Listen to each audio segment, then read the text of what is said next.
Welcome back sa ating channel. Naging mainit nga na usapin di umano sa mundo ng social media. Tila bistado na nga di umano ang ginawang kalakaran sa loob ng Bucor Bilibid. Matapos nga ito sa hearing sa Senado ay talagang makikita natin na itong si Katarohan na ito ay paiba-iba ang kanyang statement.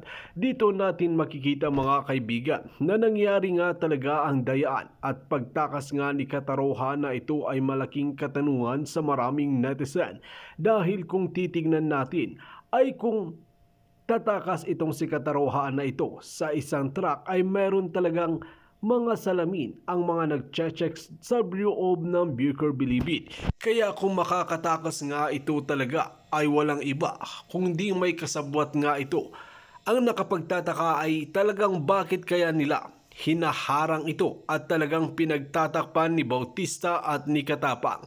Ngunit hindi na nga nila maiwasan dahil dumating na ito sa kataas-taasan na hukuman at iimbestigahan ang talagang tunay na nangyayari para mapanagot ang talagang may sala na puro na lang paninisi ang ginagawa nila kay DJ Bantag na kahit wala di umano sa loob ng Bucor Bilibid ay siya pa rin ang may kasalanan. Sa kabilang banda ay talagang umaksyon na itong si Vice President Sara Duterte at talagang pinagtatanggal na nga sa classroom ang mga sticker na talagang nakapasa na sa batas. Ang paliwanag nga dito mga kaibigan para mas maintindihan ng ating kababayang ay talagang mas maganda na mag-focus ang mga estudyante sa loob mismo ng classroom. Hindi naman natin linalahat mga kaibigan.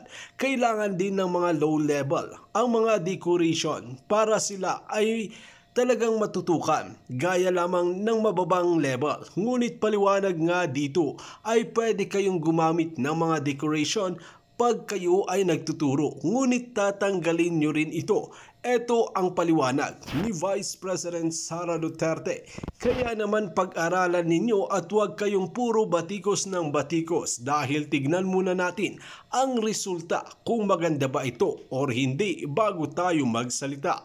Well mga kaibigan, para nga sa karagdagang impormasyon, panoorin nga natin ang buong video. At kung bago ka lamang sa aking channel, huwag kalimutan i-click ang subscribe button at notification bell para lagi kang updated sa ating mga bagong video. At para sa sulit viewers natin dyan, maraming salamat sa walang sawang pagsuporta. Tuesday night mga kaibigan, biglang lumakas yung ulan. Sabi ko baka mawala yung internet Ang ganda pa naman ng topic natin ngayon. Okay mga kaibigan, meron lang tayong breaking news, meron lang po tayong isisingit. Mamaya po ipapakita ko sa inyo yung actual na reenactment kung paano po talaga ginawa ni Kataroha yung pagpasok niya sa truck, no? Pero sablay po guys, no? Nakakahiya, no? Talagang nakakahiya. Sumablay po sila dito, no? Sobrang nakakahiya yung ginagawa nila. Ngayon, ito si Senator Tolentino po guys, no? Marami po siyang revelasyon dito. Nagkaroon pala sila ng meeting mga kaibigan, no? Itong si Senator Tolentino, Senator Robin, at saka itong si Kataroha. Sa isang kotse po or van. Sila lang tatlo dun guys, nag-meeting sila. Kung anong pinagmimitingan, mamaya malalaman po natin, no? So ito guys, unahin ko lang to. Pag-usapan lang natin itong mahal natin na Vice President Sara Duterte mga kaibigan. Umaarangkada po siya guys, no? Nagpapakita po siya ng kanyang political will. Galing talaga ni Vice President Sara Duterte. VP pa lang yan mga kaibigan VP pa lang yan. Hindi pa siya president dito guys. Pero sa ginawa niya, para na po siyang pangulo mga kaibigan. Imagine niyo guys, kung itong si Vice President Sara Duterte naging pangulo to, ano kaya magagawa niya sa Pilipinas? Dahil dito pa lang mga kaibigan, sabihin ko sa inyo, talagang pinapaira yung tinatawag na political will. Pag sinabi niya, sinabi niya. Wala siyang kinakatakutan, wala siyang kinikilingan. Ang babangga sa kanya, giba sigurado mga kaibigan. Ito, pakita ko lang sa inyo yung picture para meron po tayong initial na source. Ayan oh. Diyan pa lang mga kaibigan Anong ginawa niya dyan? Tinanggal niya yung picture niya. Nilinis niya ang mga classroom po guys ng mga eskwelahan. Nilinis niya. Pinalinis niya, mga kaibigan. First time in Philippine history, pinapalinis niya ang mga classroom po, guys. Ang point dito, mga kaibigan, syempre maraming galit, di ba? Maraming mga detractors mga dilawan, mga piklawan, mga makaliwa, alam naman natin yung mga yan. Inuunti-unti na nilang sinisiraan itong mga Duterte. Lalo na itong si dating Pangulong Duterte, kasi nga, ang alam nila, guys, tatakbo po ito sa 2025. At ang alam din nila na itong si Vice President Sara Duterte, malamang sa malamang at hopeful po tayong lahat, tatakbo din siya sa 2028 for President. Ngayon, sa ginawa niya, mga kaibigan, dito, pinapairal niya ang tinatawag na political will. At wala po silang nagawa. Dahil si Vice President Sara Duterte, guys, ano din siya DepEd Secretary din siya. So, ang ginawa niya dito, mga kaibigan, malaking impact po to, guys. Kung magiging president siya sa future natin, no? Itong si VP Sara Duterte, ang ating future president.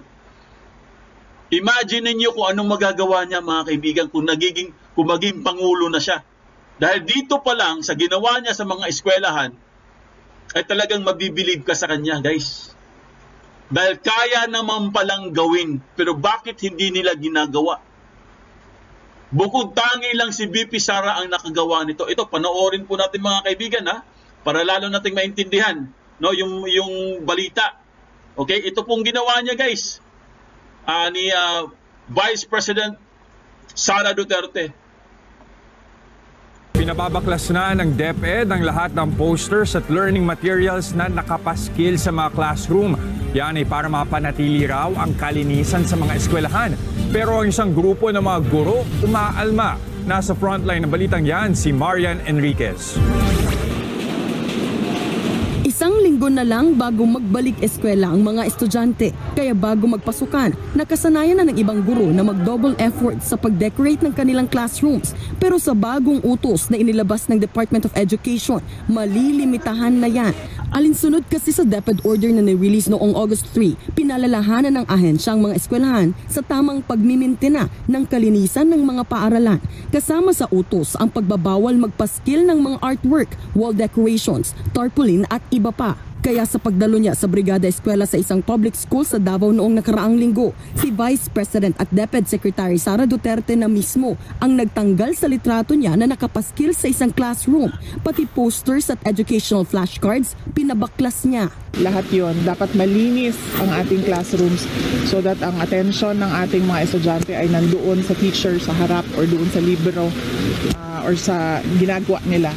Ayun naman pala. Kayo naman mga bashers, kayo naman mga pinklawan, kayo mga makaliwa, yun naman pala Kaya pala niya pinalinis ang mga classroom para yung atensyon ng mga bata o yung focus ng mga bata doon lang sa kanilang teacher. Yun naman pala. At isa pa, mga kaibigan, kaya po ako, agree po ako dito, dahil maganda to, guys. Dahil tipid ito, tipid, tipid na po yung mga bata dito. Kasi nga, mga kaibigan, bago pa magpasukan, ang dami pong requirements. Makaka-relate kayo dito. Sino po ang mga teachers dito? Pasintabi na po sa mga teachers. Hindi naman natin nila lahat, Hindi naman lahat ng teachers ganon. Pero meron ding mga iilan dyan na bago po magpasukan, guys, ang dami pong requirements na mga hinihingi, di ba? Mga kartolina, mga panggupit, mga pandikit, mga crayons, sandamakbak na mga papel, iba-ibang klaseng papel, mga lengthwise, kung ano-ano na lang, Kasi po, karamihan po dyan, guys, kasi nga, nagde-decorate nga sila sa classrooms, kaya ganun po ang nangyari. Di ba? Naglalagay sila ng mga palamuti, mga sabit-sabit sa classroom. So, itong ginagawa po ni Vice President Sara Duterte, guys, maganda ito. Di ba? At least, dito natin nakikita, mga kaibigan, na meron po talaga siyang political will. At maingay po ang aming aso.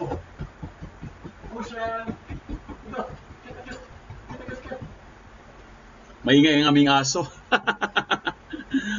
Hello, Imelda Aquino. Ayan, Susan Abeles, hello. Mamaya po, mabati po tayo. Mirna Ganya, ayan. O, andito din si Melissa Sembulan. Ayan. Hello, Ocean from Boomer. O, si Boomer ng Ocean, no? Lobby de, hello. Ayan, Rolando Petito. Kumusta ka na dyan? Cat Lover, hello. O, Imelda Aquino. Vilma Dizon. Cristobal Cuartero. At marami pang iba. Ayan po, babasahin po natin mamaya yung mga comments at mga tanong nyo. So, ituloy lang natin ito kay VP Sara, ha?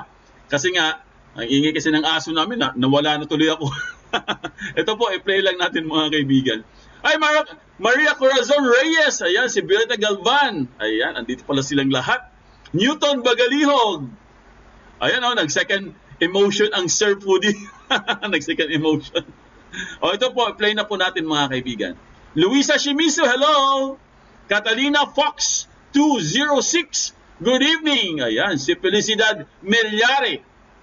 Dami na pala nag-antay, Pasensya na kayo, ha. Ito na po, i-play na po natin si VP Sara, guys. Kung Teachers Dignity Coalition naman ang tatanungin, naguguluhan sila sa utos ng DepEd. Bagamat pabor daw para sa mga guro ang pagbabawal ng wall decors dahil sila naman ang madalas gumagastos, hindi raw ito dapat iban sa lahat ng antas dahil iba-iba raw ang appreciation ng mga bata sa bawat edad. Malaki rin daw ang tulong ng mga visual aids para sa mga batang nasa formative years gaya ng mga nasa grade 1 to grade 3. One of the exercises in the reading, of course, is to read everything that you can see. At pag nandyan yan sa iyong room, para kang napiprepare sa magbasa. Diba? And sa research din, lumalabas naman na most of our learners talaga ay natututo visually. Kung ipinagbabawal ang mga wall decoration sa loob ng classroom, maging dito ba sa hallway tulad ng mga artwork ng mga estudyante at ilang mga paalalang nakapaskil sa pader, ay dapat na rin ba tanggalin? Ayon kay DepEd Undersecretary Michael Powa, dapat maaliwalas ang classrooms at lahat ng hallways ng mga eskwelahan. Pwedeng-pwede pa rin naman daw na dalhin at ipaskil ng mga guro ang visual aids tuwing nagkaklase pero kailangang tanggalin pagkatapos. Pati mga bulletin boards para na lang daw dapat sa mga school announcement. Just for more focus. Right. Now, whether that will help or not, we'll see, no? So right now, we want to try bare walls. Again, without disagreeing that there are classes na kailangan at importante yung visual aids. Right. And then, tingnan po natin. Nilinaw naman ng DepEd na pinapayagan pa rin ang pagde-decorate tuwing may selebrasyon gaya ng Christmas party, basta tatanggalin pa rin ito pagkatapos. Ayun mga kaibigan, VP Sara Duterte, guys, as DepEd Secretary, ayan ang sinasabi natin. Imagine niyo mga kaibigan pag naging president na yan. Kayang-kaya niyang gawin ang gusto niyang gawin basta nasa tama lang. Kasi ang ginagawa niya dito sa mga eskwelahan, guys, para sa akin may positive result to. Kasi for the longest time, mga kaibigan, wala pong nakagawa niyan. Si VP Sara lang ang nagpalinis din sa mga eskwelahan na yan. Di ba? Kasi guys, kailangan din maganda yung environment ng mga bata Ako, agree ako sa sinabi niya, kailangan focus yung mga bata sa mga teachers. Kasi kung kailangan mo na mga visual aids, alam naman natin ng mga ano ngayon, di ba? Yung mga, katulad yan, mga visual aids. Dadalhin mo lang sa school yan, o kaya nasa mga Google na yan O, dalhin mo lang, tapos iuwi mo na. Pwede mo nang iuwi. Hindi mo na kailangan idikit, hindi mo na kailangan magpaskil-paskil pa dyan. Kasi guys, pag nagpaskil-paskil kasi, mga decorations, sa totoo lang, dagdag din yan Dagdag gastos din yan sa mga bata. Di ba? O, sino makaka-relate dyan? O, yung mga floor wax dyan. Yung mga donation dyan. May mga ganun, di ba? Ako ano lang to Hindi naman lahat, pero siguro, karamihan naman siguro na-experience natin yan. Yung mga gustong tumaas ang grades, magbigay kayo ng floor wax. Magbigay kayo ng walis tambo, walis tingting. Magbigay kayo ng daspan. Mag-donate kayo ng electric fan. Ay, may ganun Hindi naman, ano naman yan open ano naman yan Hindi naman sikreto yan, di ba? Nangyayari naman talaga yan, it's a normal thing, Meron naman talagang ganun kasi meron naman talaga nagbibigay, meron din nagdo-donate.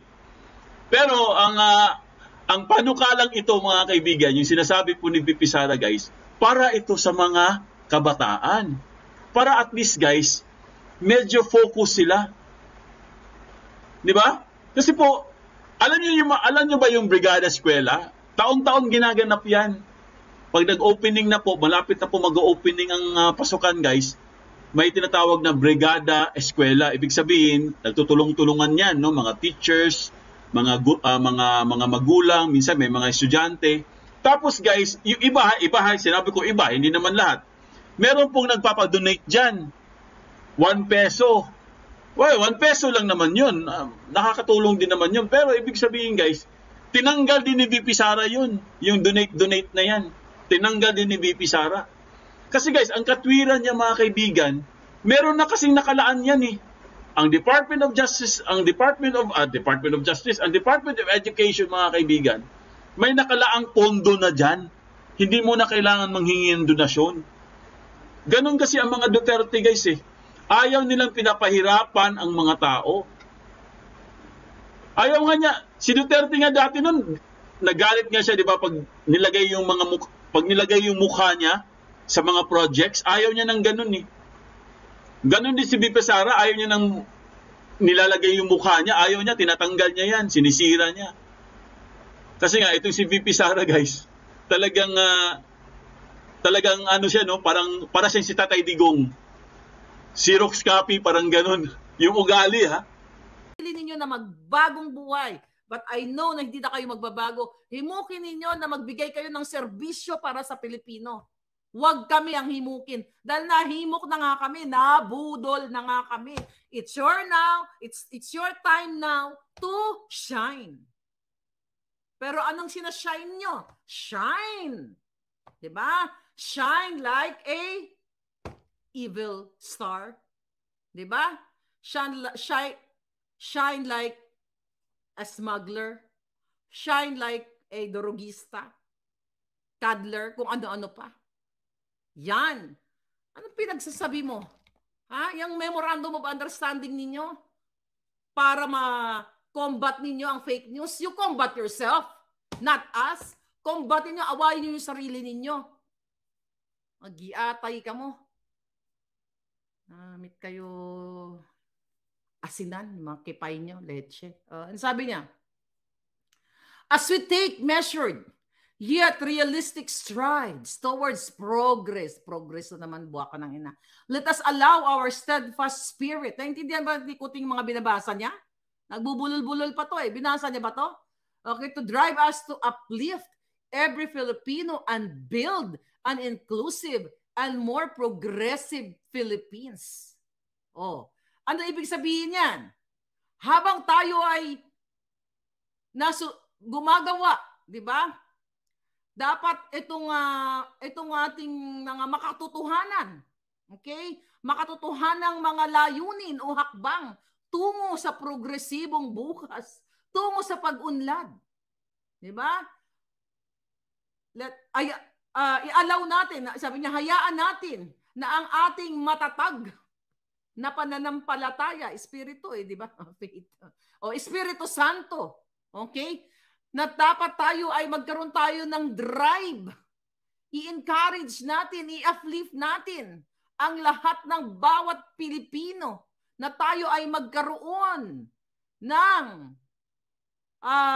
mag-build tayo ng mga inclusive, mga progresibong proyekto para sa progresibong Pilipinas. Bullshit. Kasinungalingan. Ano to mga palangga? Ang matatag lang sila.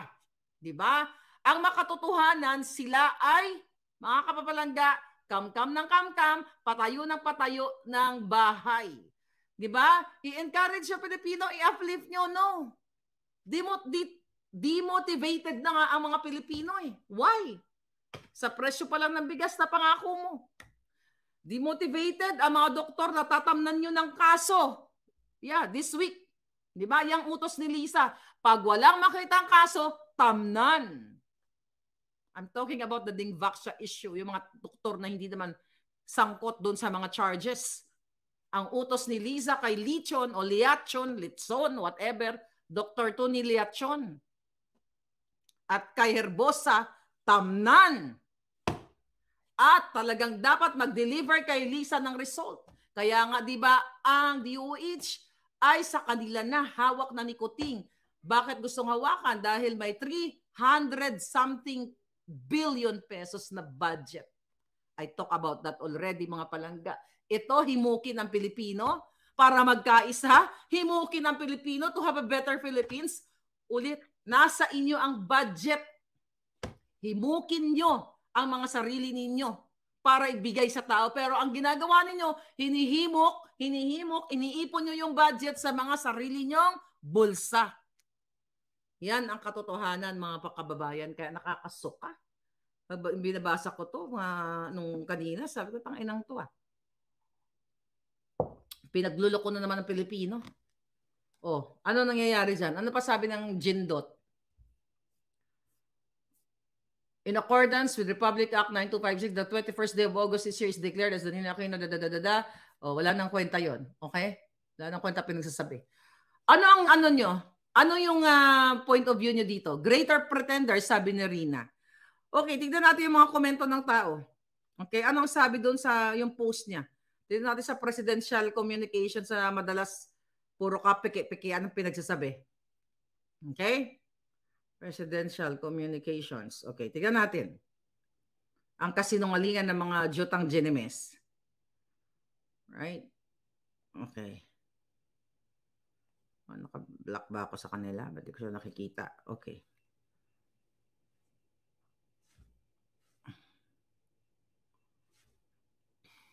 Oh, ito. Sabi dito ng mga tao, ayan, nag-deliver siya. Ano mga comment ng tao? Sagutin natin to. Remarkable, salute Apo BBM. Ito yung mga hindi nag-expand ang kanilang mga jutak. A unifying president indeed and a man with a good heart. Let's end up this political divisiveness for New Philippines. It's BS, mga palangga. Unifying president, yung sarili niya ang kapatid. Si Senator Amy, hindi niya ma-unify with asawa niyang, well, yung asawa nga niya, si John Bag siya Di ba? Sinasapak na, hindi nga sila mag-unite ng kanyang asawa. So it's all bull, mga kababayan. Oh, ang sabi pa ng mga, mukhang lahat papuri mukhang binubura lahat ni Chelo yung mga Oh, lahat papuri Okay. Tama po na maging mabait po kayo, mahal na PBBM, kahit sa kalaban sa politika. Pero si Noy po ay hindi po totoong nakapagbigay ng inspirasyon sa mga Pilipino. Bago siya naghasik pa siya ng galit at kalituhan sa isipan ng mga mamamayan sa panahon niya. Sorry po, pero yun ang nararamdaman naming mga maliliit mamamayan. Sabi ni Lilbert Buen, nag-comment sa niya. Di ba? Yun, at least gising to. Ano sabi niya? Tama po na maging mabait kayo. No, hindi mabait ang puting syunga at saka tamad, underdesire. Kung di ba naman underdesire yan, yung tao, you know what? It's okay nga mag-unite. Pero sabi nga na dagdagan mo ng dagdagan yung kaibigan mo. Pero anong ginawa niya? Nakikipagkaibigan sa Dilawan, nilalaglag yung kanyang mga core supporters. Yung talagang solid sa kanila, yung tinatawag na tunay na loyalista, nilalaglag nila. Kasi di man ako nilaglag nila Ako ang naglaglag sa kanila dahil sa ginagawa nila. Yan ang gusto kong patunayan sa inyo. Hindi nila ako inaway, sa halip ako ay stand sa katotohanan. Hindi nila ako nilaglag. Wala man ako hiningin pabor sa kanila. Pero yung mga taong nandiyan sa kanila ever since, kahit na bago pa siya tumakbo sa presidente, nandiyan, itinapon mo. Kung di ka ba naman yawa, you have to take care of them in what? If they are qualified, then bring them sa iyong panunungkulan. Pero hindi, ang utos sa'yo ni Lisa Ahas, wag i-appoint itong mga taong idealistic, may paninindigan, may pagmamahal sa bayan. Kasi ang gusto ni Lisa ay appoint someone that can deliver epektus, pera, heavy luggage. Yan. Ngayon, anong drama-drama niya ngayon sa Iloilo? Paturo-turo kunyari. Gastos na naman ang pera ng bayan yan. Alangan mo maglakad siya papunta doon. Yung chopper, fuel, lahat, magkano, ilang milyon yan. Kung gusto niya magturo, huwag siyang bumalik sa Maynila. Doon ka, dyan ka sa Iloilo. Kung gusto mong tumakbo, dahil yan ang plano mo, nagbi-build ka, nag-establish ka ng residency, diyan ka sa Iloilo, huwag ka nang umalis diyan. Mabulok ka na diyan sa Iloilo. Magturo ka, hindi yung pabalik-balik ka. That's not practical. Kung talagang may utak kayo at gusto nyong i-tipirin ang pera ng bayan, hindi ka pabalik-balik. Yung paglamon mo, yung alak mo, yung vape mo, yung pulburon mo, yung sigarilyo mo, lahat ng nilalafang mo, gastos ng pera ng bayan. Babalik ka na naman, like pabalik-balik, ganon. Millions of millions, logistics pa lang nga, sabi ko eh. Tapos, tuturo-turo ka lang? Maraming pwedeng magturo, hindi lang ikaw. Dahil, boba ka namang lawyer eh. Sunog na ang utak mo sa pulburon. Sunog na ang utak mo sa alak. Hindi ka na nga nakakapag-isip ng tama eh. Tignan mo itsura mo. Kasi kung nakakapag-isip ka ng tama, hindi mo papatapis ang tiyan mo. Pera ng bayan niya palangga. Ulitin ko. Pumunta ng Bataan. Dito pa tayo listahan natin. Ito. Pumunta siya ng Bataan. For sure, naka-chopper yan. Kung hindi man naka-chopper, convoy. Sabi ko nga, logistics pa lang, fuel pa lang, paglamon pa lang ng mga buwaka ng Genemis, milyones na. Ang pinamigay, mga palangga, ipinagmalaki sa vlog niya, 1,700 medical consultations. Free consultations, gamit ang kanyang lab for all and preparation para sa kanyang campaign. 10,000 lab tests, 1,200 wellness kits, 150 sacks of rice, kinang-ina, 200 water jugs and 100 prescription glasses, at mayroong 263 operation tuli. Tuliin kita eh. Gayatay ka eh. Put doon ko na ang mo eh. Tinggil mo ng ka na. Parang sa Somalia. Anyway, di ba? Kaya binubusan ko yung isipan nyo. Imagine mo mamimigay ka ng 150 sacks of rice. Ta-travel ka papuntang mula Malacanang papuntang Bataan. Ilang milyon ang gastos mo? 150 rice lang. Magkano ang bigas na ngayon, di ba? How much is per kilo? 60. Okay. Buti sana kung tag-60 kung primera klase yung binigay niyang bigas. Magkano isang sakong bigas? Let's compute, darling. Okay. Magkano isang sako palangga? Comment. Magkano ba isang sako? 25? 25 times 60. Okay, 1,500. Magkano ba laman ng isang sako? May 25, may 50 kilograms, no? Sa 25, 50 kilograms, let's put 50. 50 times 60, 5 times 6, that's 3,000 pesos. Okay, 3,000. Kunyari, 50 yung pinabigay niya. That's 150. 400 kalahating milyon lang yun. Diba? Nabigas. Magkano ang ginastos nila? Sa PSG, sa police, sa wangwang and everything. Di ba pinagluloko kayo? At tapos, sabi ko nga, i-post po sa kanyang social media. Tapos ito naman yung mga bulag na hindi masyado nakakaunawa. Ay, galing-galing naman ni Butod na first ahas ng Pilipinas. Namigay ng 150 sacks of rice. And we have like what? 110 million Filipinos. Tapos bibigyan mo lang 150, tingi-tingi pa, sa kakilo lang na siguro ginhatag sa bigao ng alpot patutot. Kulot ang sabot. Ay, nako, mga durugista pala, sabi ni Linlin. Palangga, 2.5 na ang isang sako ng bigas, 50 kilograms, sabi ni Jang. Ayun na nga, palangga. Yun, ang computation natin. So, let's say 2.5. Let's do that. 2.5 times, ilan yun? 150. Wala pang kalating milyon. 375 lang. Di ba? Kawawang Pilipinas, habang masaya ang administrasyon ni Kuting. So ngayon, balikan natin yung tungkol niya kay Ninoy kasi this is all about Ninoy. Nakalimutan niya na si Ninoy nga, alam niya na si Ninoy ay nakipag-participate sa CPNPA. Tapos nakalimutan niya na si Chris. Balikan lang natin itong mga pamilyang ito na dapat hindi na maulit. Remember the Nico Falsis issue na tinakot ni Chris, si Nico Falsis na papatayin niya pag umuwi sa Pilipinas? Tignan mo. Isa yun sa downfall nila. So kaya itong kuting na to, itong kuting ahas administration na to, malapit na ang downfall nyo. Kasi tignan nyo, nagsanib puwersa ang boses nun. Kaya tignan mo yung recent nilang celebration dyan sa NAIA. May napanood ako. NAIA, yung kay commemoration kay Ninoy, wala nang tao. Wala nang dilaw. You guys, itong mga dilaw na to, wala na yung nagising na yun. At maaring ng mga dilaw dati ay nandiyan kayo. We're not for dilaw, we're not for pula anymore. We are for the people. We are for the truth. Forget about the dilaw, tayo mga super. Hayaan mo sila magdilaw-dilaw yung mga politiko. Pero tayo mga Pilipino, hindi naman tayo politiko. We are for the truth. We are for the Filipino people. Kasi binudol tayo pare-pareho.